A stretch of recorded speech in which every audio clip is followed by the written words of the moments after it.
What's going on, guys? I don't know if there are actually people in here yet, but what's up if you're here? First thing is first, thank all of you guys for 2 years on YouTube. Been doing the thing now since September of 2020. Decided to pull the trigger. So tonight we're doing a Q&A. We're going to answer your guys' questions if you've got them. Cycling related, life related, whatever the case is. Hopefully there's audio. It looks like the mic is working. I don't know. If there's anybody in the chat, say what's up so I know that you guys can hear me. If not, then we're just going to keep rolling. But I do have Instagram questions that were kind of pre-popped in here. I will answer some of those for you guys. So that way, if anybody's watching this later on, I know it's 7 p.m. on a Friday, we can go through those and everything. I'm going to move the cat out of the way because he's in front of the chat. So, dude, excuse me. And he can chill right here in my lap for the duration of this thing. All right, so let's get started here. First thing we're going to do, a little bit of cheers to 2 years and celebrate this Friday. If anybody out there has anything going on, get with the program, man. Jump in here. So cheers to 2 years. That might be inappropriate for YouTube. I don't know. I never claimed to be kid friendly, but without further ado, guys, let's get started. We'll go ahead and check out what everybody has asked me. I swear I did save a lot of these, and I've done it a couple times. So I pulled up some of the older stuff that people asked me last time when I was planning on going live, but I didn't have permissions to go live. And I couldn't figure out my camera setup. But now we're here. We're doing it. And there's 3 people in here, so what's up, guys? All right, so first thing is first from Instagram. You ever gonna come do a street fixie race? Yes. I am not gonna do a street fixie race on the BMC track machine because the last thing I need to do is destroy my nice fancy carbon track bike. That would be a really bad idea. So maybe I can jump back on something like the State and come rip it. I think fixie crits would be a blast. Got to get the short cranks, though. It almost feels like a completely different setup than what I'm running on the track on the velodrome. So, boom, there's your answer. I want to race some fixie crits. I think it'd be fun. Mission crew would be sick. Don't really have the bike set up for it right now. What's going on, Vince? Thanks for saying what's up. All right, so Lee asks, how important is off-season to you? And I got to say, off-season is super important to me. It's less about letting myself recover physically, even though I know that's a huge deal. For me, it's one of those things where I'm just trying to like chill out, get my mind right, go on a few vacations, ride the bike on my terms, not be training and everything else. But then there's a transition to like the most important part of training that goes into like any bike racing, and that is everything that happens before the season. So most important part of bike racing is the off season, in my opinion. And if you don't do that right, then your season is probably going to suck. And I've actually seen that personally last year when I got sick right before, like, you know, peak off season vibes. And that kind of sucked. But nonetheless, later season, we did recover. Vince, dude, if you've got questions, pop them in the chat. I will prioritize the YouTube chat questions over these Instagram chat questions. But nonetheless, we'll keep rolling with the Instagram stuff in the meantime. All right. Kevin's coming at me with the luck stuff. All right, with your luck, when are you going to draw Durney as your Kieran position? I don't know. Eventually, they'll probably put me on it because I draw number 1 every single time. So it's only a matter of time until I end up on the moto, man. That's just how it goes. Okay. What video gave you the most joy producing? Well, that's a good one, man. I think it's those videos where I've spent time just like hanging out with my friends and it's really organic. So we did a 140-mile ride out to Palomar, and I think I experienced like every level of emotion throughout that ride. It was extremely gnarly. Climb Palomar with like a good amount of power, and it's not a short climb at all. And I think I just shot that with intention and like really mixed it up. And I felt like I kind of saw a culmination of like a little bit of that, you know, cinematography and like my style and editing. And I feel like I got to put a lot together out of that ride in that video and kind of like really express my style and creativity. And so that was super cool for me. Yeah, I thought that was probably the most interesting, and I was doing it with friends and we just had a good time. I will say though, some of the t-shirt rides, I really love that stuff. It's a ton of fun, and yeah, overall, yeah, that's got to be like the most joyful one. Any of the ones where I'm spending time with my friends or getting to know new people, man, that's the stuff that's like solid. All right, Vince, was the BWR video the most viewed? Actually, no. So it did hit like one. So YouTube has this thing where it shows you like the ranking in your last 10 videos. And very quickly, I did hit like 1 out of 10 on the BWR video. So it's my most viewed over like the time duration. But that video like comes on really strong during like the actual BWR timeline. But then as BWR trails off and gets less popular, that video just kind of plummeted. So it got a ton of views really quickly, like 6,000 or 7,000 views, and then it just kind of tanks.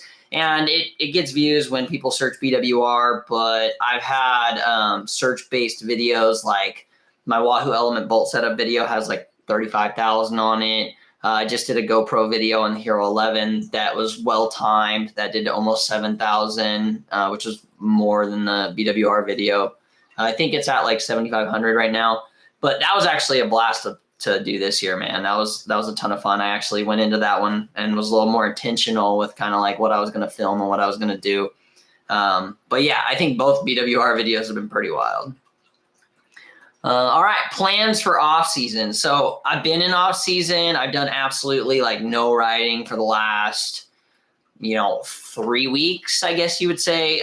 But the plan now is to start ramping into like lifting heavy weights, hanging out with my friends, starting to ride a little bit, but then I want to get in that like huge volume and establish a really, really nice base. So that way when we come into like Valley of the Sun in like February, March timeframe, I'll be absolutely flying. It looks like the Laverne stage race is going to be about March also. So myself and Taylor Warren, my coach, are working to basically build for that early season stuff, and then probably find a little bit of a valley there and then rebuild on that and send it again for the late season.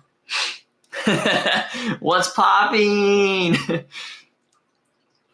Max, you gonna ask me sus questions, dude, and get me canceled? All right, who would win in a fist fight, Godzilla or the Loch Ness monster? I don't think Nessie has fists, so I don't think that you can even count him in the fight. Godzilla would definitely probably wax the Loch Ness monster. But then again, Godzilla's got those little baby arms, right? So who knows what's up. Oh, all right, the more serious stuff. How have you grown as a person since starting 2 years ago on YouTube?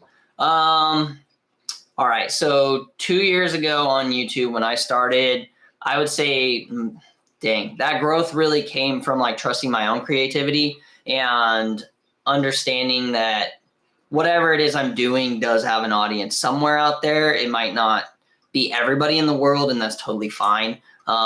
Initially, I think the hardest part is you're really hesitant to be like, okay, I'm gonna dive into this and do it. And, I think conquering that like hesitation and going beyond that and just trusting yourself, then your own creativity, and that you do have something to say or show people or maybe like spark interest in the sport. You just got to trust that. So over the last 2 years, I've become much more confident on that side of things. And I think that that's led to just a much more interesting experience on YouTube and maybe in just like my regular everyday life too. I'm not scared to necessarily approach somebody and say what's up and be like, I don't know, I guess a little more outgoing, but I've never really been an introvert. So yeah, I would say that's the most growth, trusting myself, trusting what I'm thinking, and kind of trusting that creative process.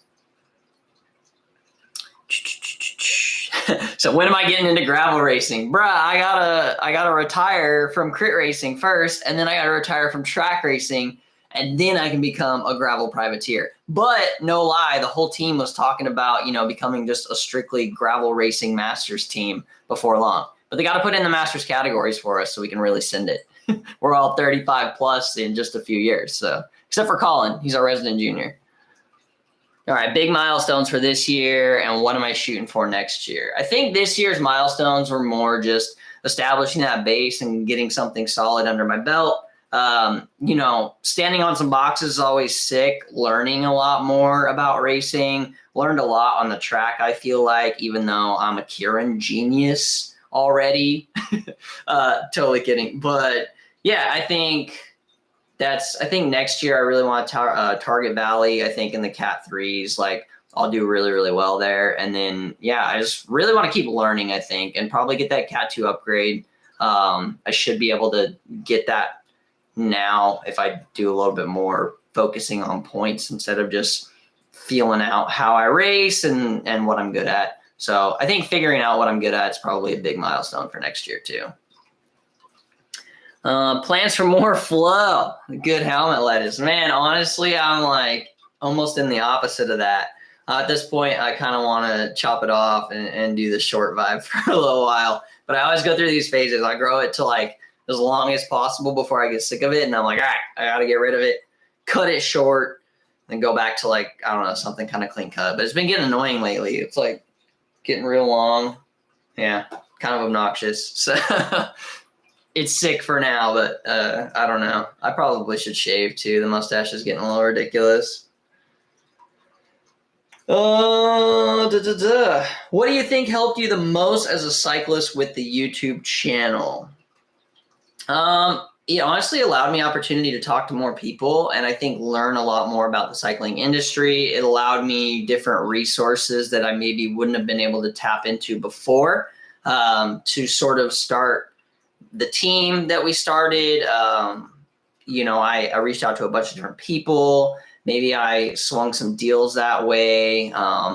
But yeah, I just connected with a lot of people that I probably otherwise wouldn't have. And I think that's through that like shared creative space. So a lot of folks out there that are also creating content or doing things. It's allowed me to just run into those people in natural settings or environments, ask questions. And, that has really allowed me to grow as a cyclist too.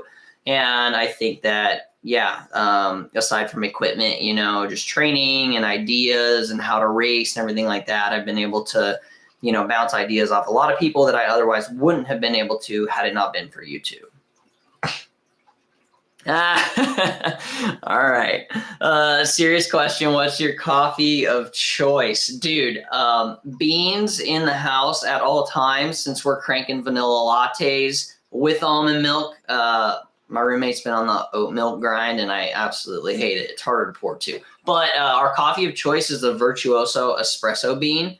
We've been cranking that for quite a while now. Our machine is dialed to it. It's San Diego local. And so we've just been going hard on that stuff. We get like 2 pounds a month, maybe a little bit more. And yeah, just kind of roll with that.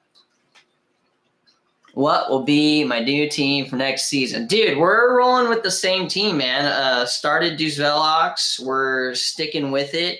I love these guys, so absolutely no reason for me to switch. I do want to add potentially one rider in the coming few months, but that all depends. They have to be a really good fit, both personality-wise and strengths that they're going to bring to the team. There's no hurry. We have a really good dynamic between the 5 of us currently.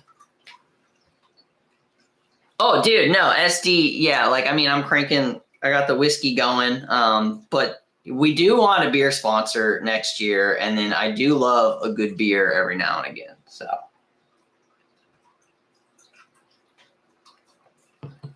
All right, all 9 of you guys gotta like the stream. All right, can we get some camera time for the cat? Dude, he's sleeping, but he's gonna be pissed. Ugh, say what's up, dude.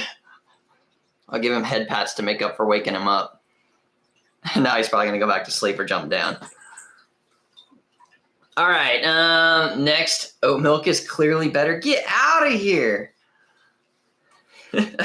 All right, so that kind of leads me into the next question, I guess. What's McCoy's 5-year plan, and will I bring back the coffee montage? So McCoy's 5-year plan is a lot of sleep. That's a guarantee. Causing me terror. We're hoping to move, so he wants some more space in the near future. And will I bring back the coffee montage? You know what? Maybe I'll bring back the coffee montage this weekend, but you guys will have to stay tuned to see what that video is going to be. I got a new camera, so I'm going to try and vlog on that while on the bike. It's probably going to be a disaster, but I don't know. Maybe I'll start with the coffee montage so you guys at least get that little tidbit.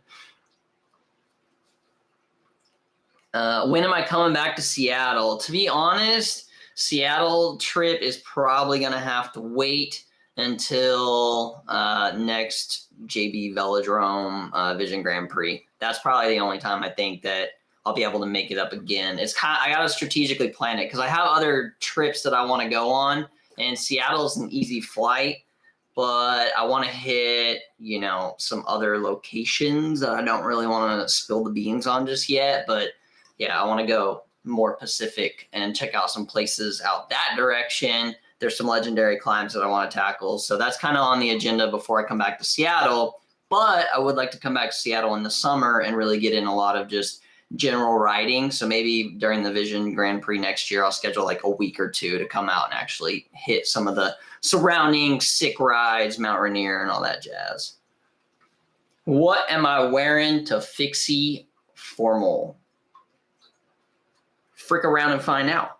I'm not telling anybody. But Tuesday is Fixie Formal at the San Diego Velodrome. So if you show up, you better be looking fresh. All right. Will I be at BWR California again this year? So yes, I will be at BWR, 90% chance in some capacity. I don't know what that capacity is going to be. I would like to actually race it at some point. But if not, I will let everybody know, all of you guys, where we're going to be on Double Peak, screaming at people once again. That's a blast, and I really enjoy saying what's up to everybody there. So I will probably chat with BWR ahead of time so I don't have to walk all the way up the hill, see if they'll let me take my truck up there and give me like a traffic pass or something. But yeah, I don't know. But I will definitely be there again in some capacity. I don't know if it's racing or screaming at people just yet. I might just ride the 70 miler and then scream at people on the 130 miler. I don't know. What are my goals for the next 2 years? From a cycling standpoint, I want to get up to Cat 2. I need a couple dubs. That's really what I'm looking for. I would like a GC win at something like Valley or one of the big, I don't know, one of the big races, something like that. Maybe Laverne, but Laverne is a little climby boys race. So unless I weighed what McCoy over here weighs, then it's unlikely that I'm going to win that TT. So maybe a road race win, something different. I think that would be cool, but we'll see how that shakes out. Bring me a chair. Heck yeah, Vince. I expect you to be there. But if you're in our zone, you have to also scream. It can be like mediocre screams, but you still got to project the energy. Why do I prefer to race the worst cycling disciplines? Kyle Kilmartin, man. Get out of here. He's a track hater, and I've been racing a lot of track lately, so he's not stoked on my track content, which is bogus, man. If you start watching on the trainer and you come out, just race once, and it's game over. Track is like top tier discipline, man. It's the most fun, short races. Those fit like my style, you know.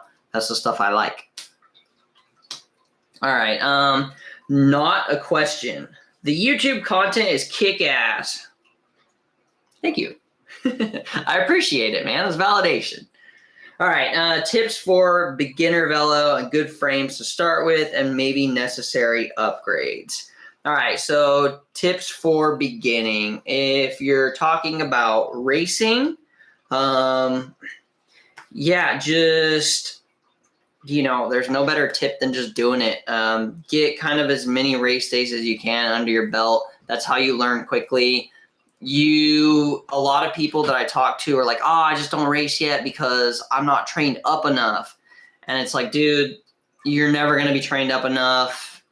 Like, everybody has a plan until they get punched in the face. So just send it, go out to your first race day and get her done. Don't overthink the training and everything just yet. Maximize those novice gains, just ride hard, do your thing. And then later on, you can get structured with all that. But yeah, get out, race, see how you feel, and then go from there. But if you're just riding, also just enjoy it. Go out, find cool routes in your neighborhood or around the city, explore new things, and just kind of take it all in, man. Cycling's a cool discipline because of that. You can get really far really fast, and you travel roads that you would otherwise never see in a car behind a windshield. The second part of that was maybe necessary upgrades and good frames. Good frames, it's less about the frame set, in my opinion, and more about the group set. So what I encourage you to do is, if you're San Diego local or even not, hit up my boys at Switchback Velo and talk to them.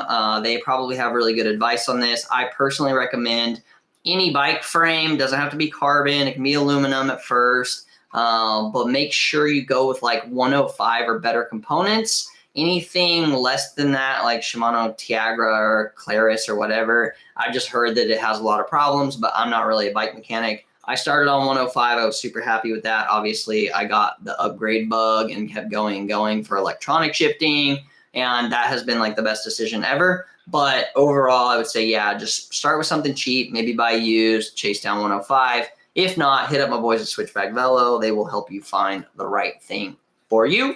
And they have a bike mechanic on staff, Crispy Corey, who's a legend, and he can get you set up with the bike build and everything else, because as a beginner, it's unlikely you're going to be too mechanically inclined and be able to do all your bike maintenance stuff on your own.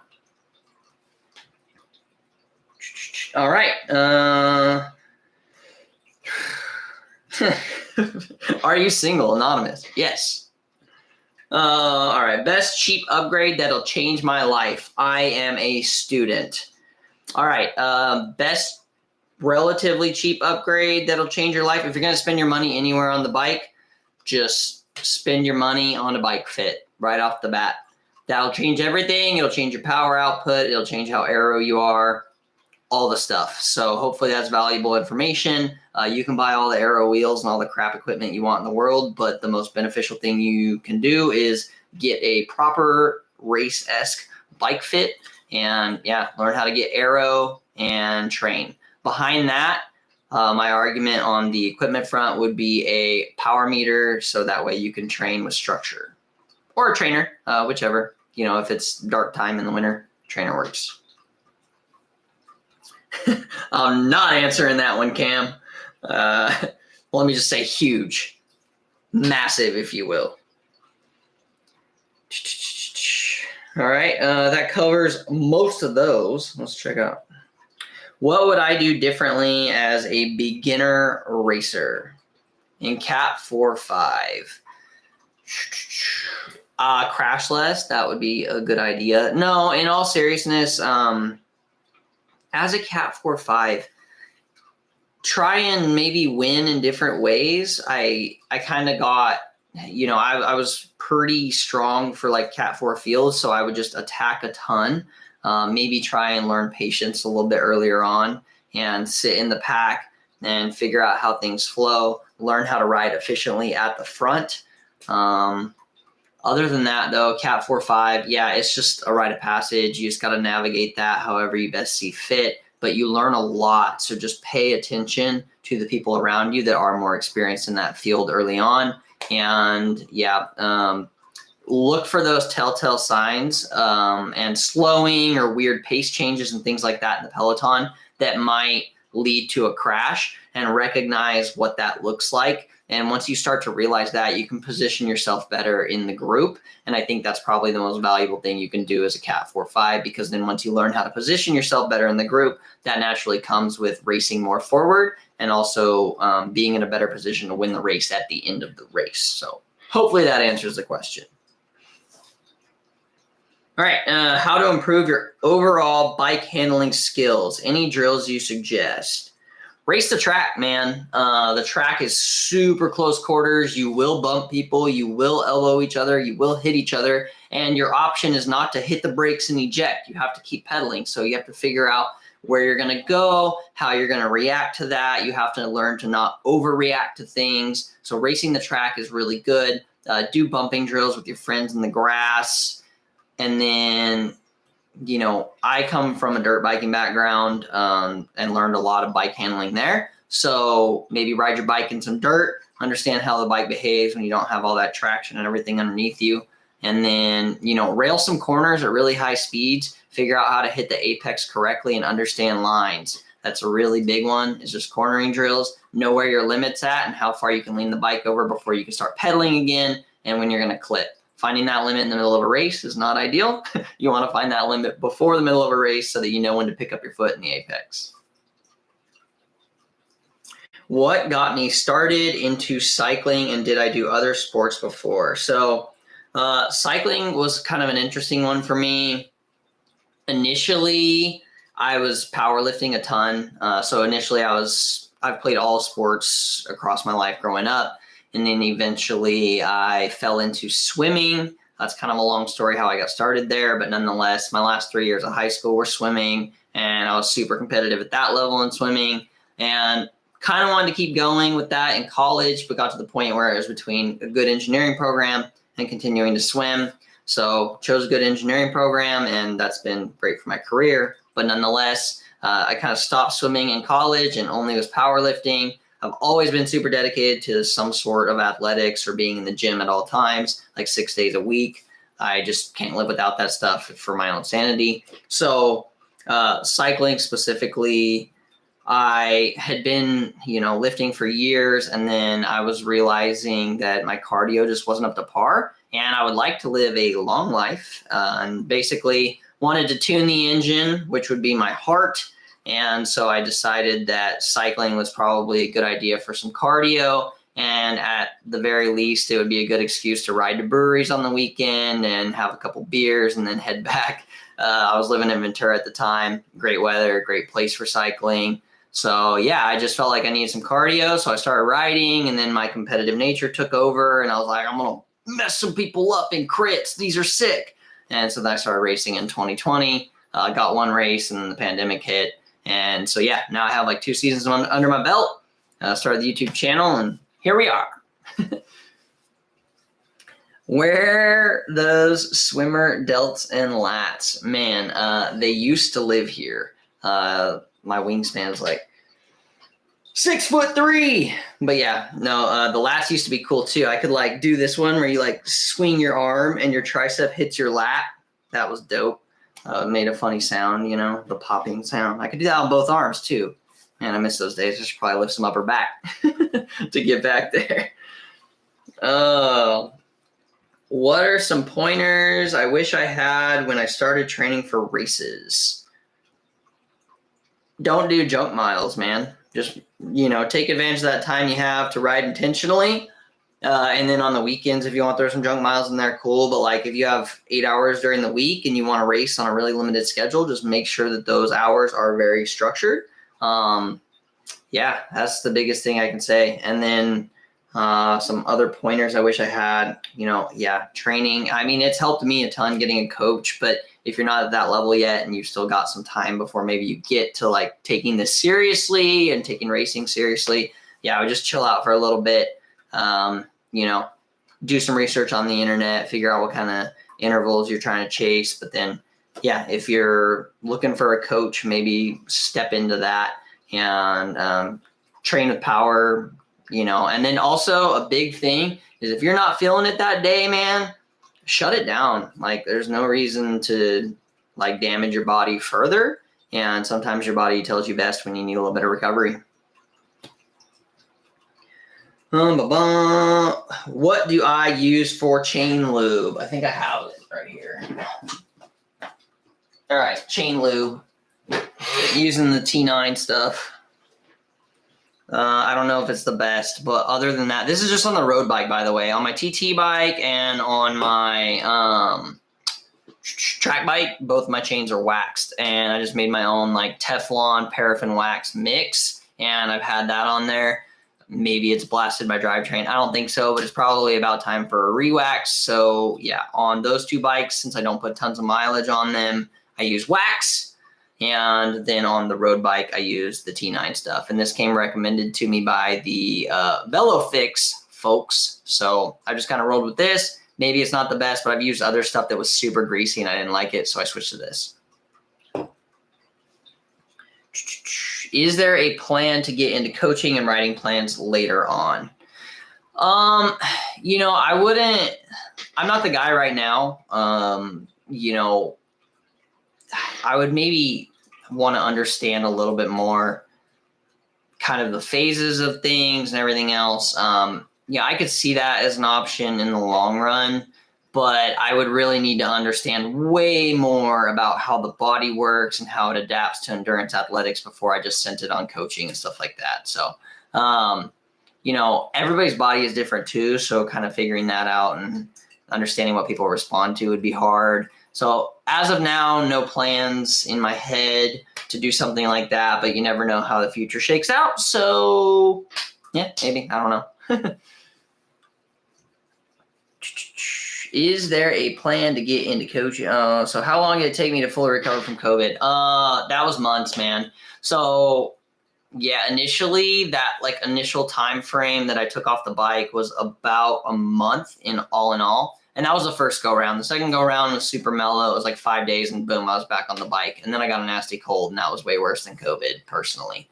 But the first go around was really gnarly.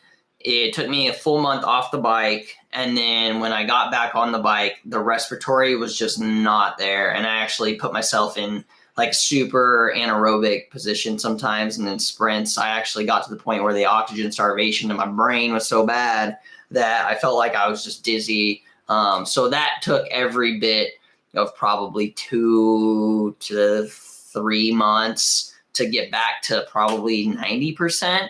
And then I still felt the effects of that throughout training, had to hit my inhaler quite a bit before big training volume days, and had to keep it really chill in zone 2 for a lot of that time. I would say, honestly, I finally started to get over it and get back into the swings of being able to put out big power in probably like June. And I got it in the end of December. So by the time I really got completely over it, it was probably a combination of building fitness and also getting over it. But I would say, yeah, 4 months would be pretty accurate. That was the first go round. Second go round was like, whatever. It was just kind of a crappy cold for me personally. I know second go round can be worse for other people, but yeah, for me personally, it was second go round wasn't bad. It was like 5 days, and I was like, all right, I'll get back on the bike. But I also did keep that super mellow for like another week and a half before I was like, time to send it. Do I use an ultrasonic cleaner for my drivetrain? No, typically, like I'll just put my chain in like a mason jar with like mineral spirits or whatever, shake it up and do it that way. I might do a video on like the chain waxing process and how I do it at some point. It's just that there's like so many other people out there that have already done it. Like Muck-Off, I think, has done it, and they have like their speed wax stuff. So that's a good option. But yeah, for cleaning the drivetrain, I've used mineral spirits. And once you get it waxed, after you've already had it waxed, you can just like boil water, and then that'll usually take the wax away. Now there's a little bit of dirt and grime in there that you probably have to be careful with, but yeah, never really had to use ultrasonic, but I might try that in the future just because now I think I know some people with ultrasonic parts washers, so I would like to take advantage of that for sure.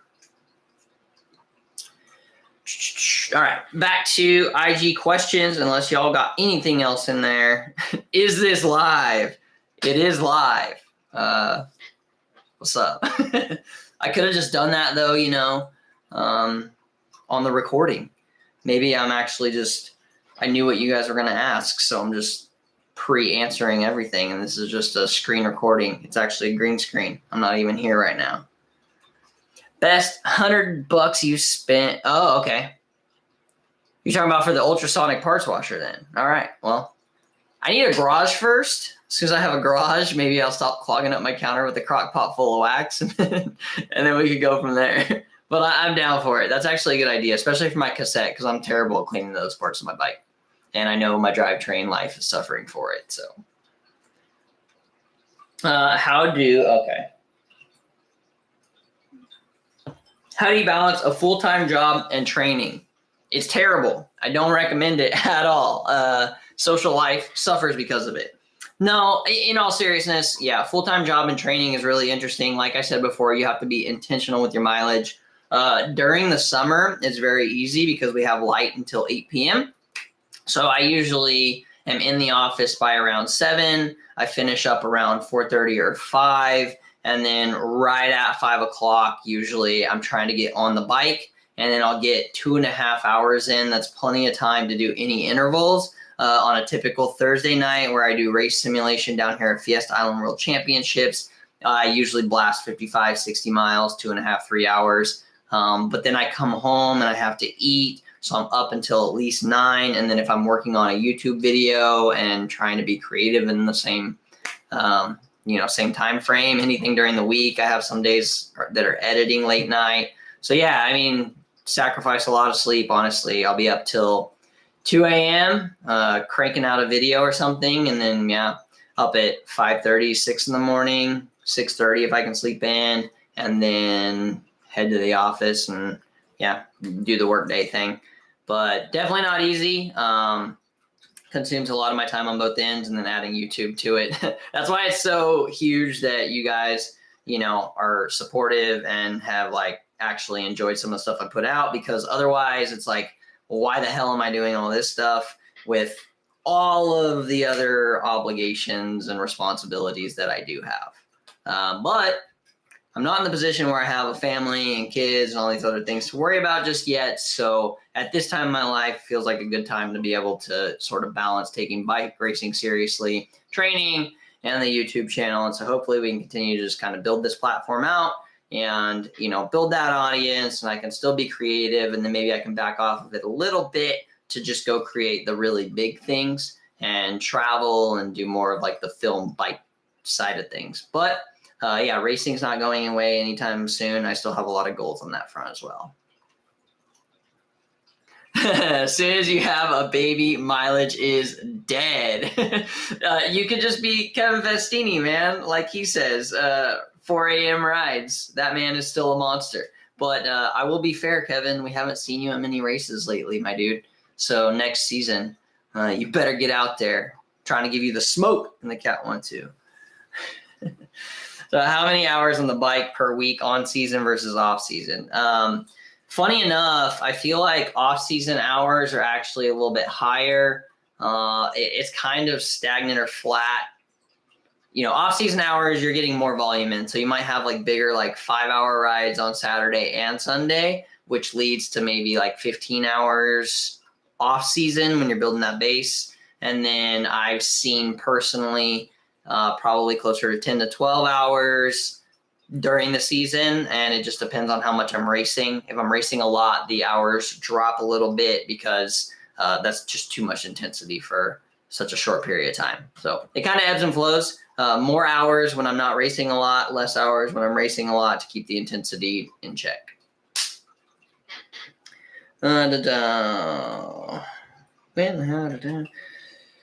How big is it? Well, the BMC track machine is a large, and I have as much reach on that thing as possible. I'm going to do a bike breakdown. The Vetus is also a large. It's a 57 centimeter equivalent. So that's what I'm guessing you're talking about, my dude. The TT bike right here is also a large, 57, 58 equivalent. That's how big it is. Should I go small or bigger frame size? I don't know that answer. All I can say is that a lot of people recommended I go a little bit smaller and then do a longer stem situation. Talk to your bike fitter, because I actually had a 56 Allay Sprint with 120 mil stem, and I felt like I was really scrunched up and not aero. I got the Vetus, and that's closer to a 57, 58 equivalent, and I have 130 mil stem on there, narrower bars, so naturally you'd be pushed up further, but nonetheless, I'm actually more aero on there, and I feel more relaxed in that position, and it also just feels like I'm more centered over the bike, and I can corner harder and other things. Now, the Allay Sprint was snappy, and I love that bike for a lot of reasons, but descending and control over the bike and feeling like, you know, I'm more connected to it and more aero. The Vetus being a little bit bigger, just absolutely rips. So go with the bike that is like true to your size, but talk to your bike fitter, see what they think. I personally recommend go a little bit bigger bike, and then always adjust the stem, you know, if you want that long reach or not. Updated feelings on the MV bar, still enjoying them. Dude, absolute favorite purchase, I think, on any bike, period. Those things absolutely rip.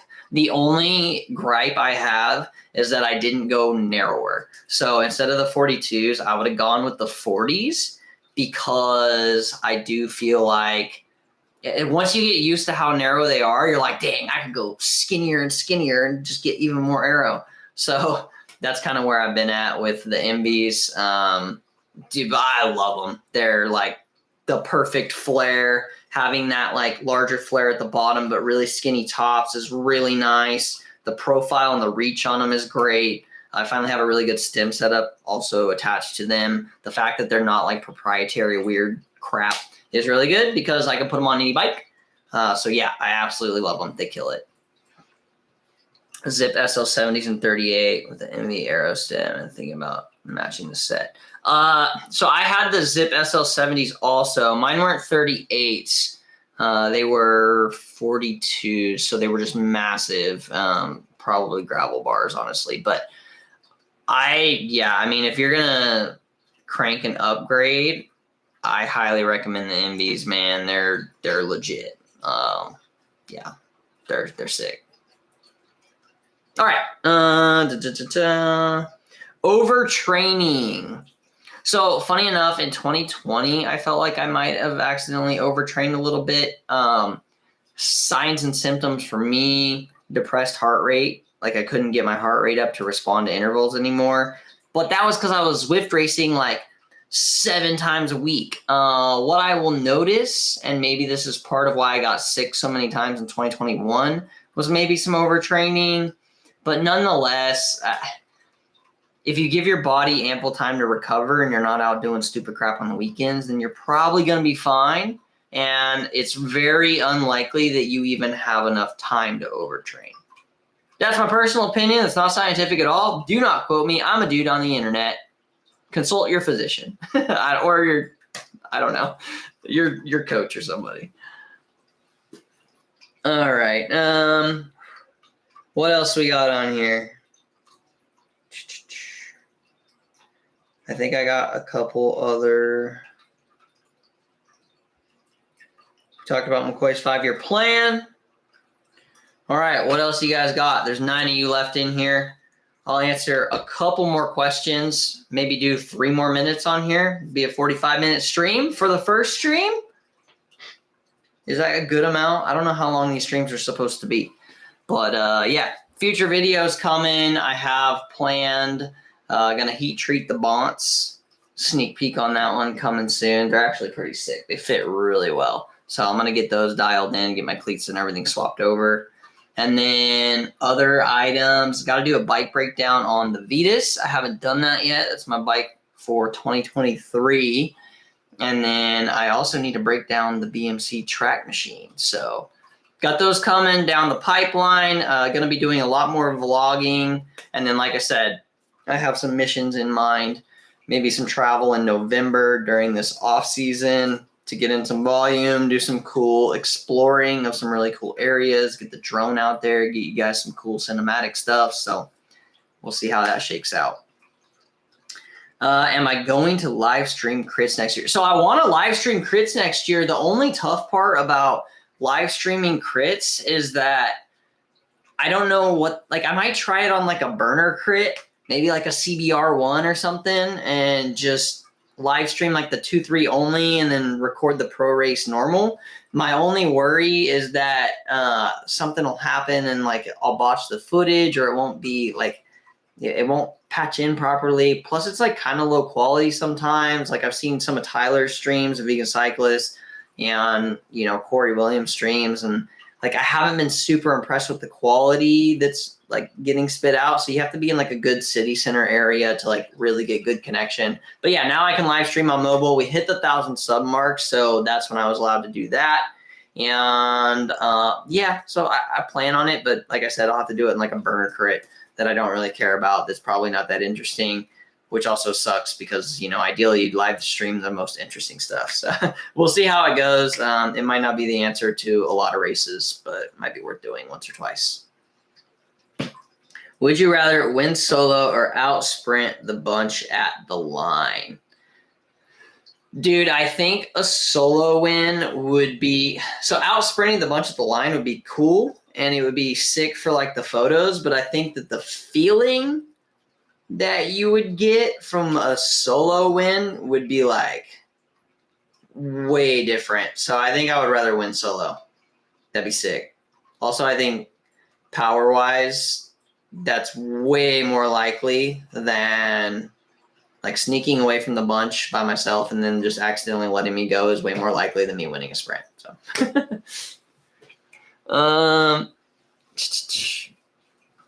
all right, Mark, take it easy. I appreciate you jumping in here, man. What tires am I running for crits? I just switched to Pirelli race, tubeless and 28s for the road. No more flats. That's huge. Yeah, honestly, a lot of people have been trying to push me to go tubeless, and I know I need to. The wheels that I'm currently running, I don't know if they are tubeless, but a tubeless version is coming out. So that's the idea. The old Revolve CL50s are also not tubeless, so I never really went that way, or at least they're not supposed to be tubeless. I was originally running Vittoria Corsas, and I absolutely loved them, but I was on 25s. I've since went to GP5000s because they're a little more puncture resistant, and I've been using them to train as well. And I get way more mileage out of the GP5000s. But when I switched bikes over to the Vetus and I got new wheels and everything, I mounted up 28s instead of 25 GP5000s. And cornering on the 28s, that's what I started on the LA Sprint. And now on the Vetus, it's just so much more comfortable. And there's just like a little bit more contact there with the road. It feels faster and more responsive. And I just feel like I can corner on rails. So GP5000, 28s, that's the move. Eventually, I'll probably go tubeless to run a little bit lower pressure. So I get even just a little bit more grip and lower that rolling resistance. Because apparently, yeah, that's better for rolling resistance as well. Going wider and also going with a little less pressure. So yeah, that's the goal. But I'll keep running the 28 GP5000s. All right, guys. We're at 47 minutes here. Anybody have any last minute thoughts? Thank you guys all for being subscribers to the channel. And thank you guys, all of you who popped in here on a Friday night to hang out for a little bit. I know there's probably a million other things that y'all could be out doing than sitting here watching me talk my face off, answer random cycling questions. But the cool thing is that you can tell all your friends that this will be uploaded after the fact, and you can just watch it back if you're interested, if you want to hear these answers again, or if anybody missed it. Thanks for watching, guys. And if you've got friends that like cycling, I'm trying to hit that 2K sub mark next. We're like 4 subs off of 1800. So I do appreciate that. And yeah, let me know what kind of content you guys want to see. If you enjoy the vlog style stuff, that's cool. I really enjoy doing that stuff. Race videos are also cool, but you know, I'm no expert on that stuff. So vlog is where it's at, and I want to travel more and do more of the interesting, like stylistic stuff. So hopefully you guys have been enjoying that stuff. But anyway, I will definitely keep it up. Thank you guys so much. And in the stream, go hang out with this dude. Doesn't look like he wants to hang out because he's sleeping. But talk to you guys later. Thanks again.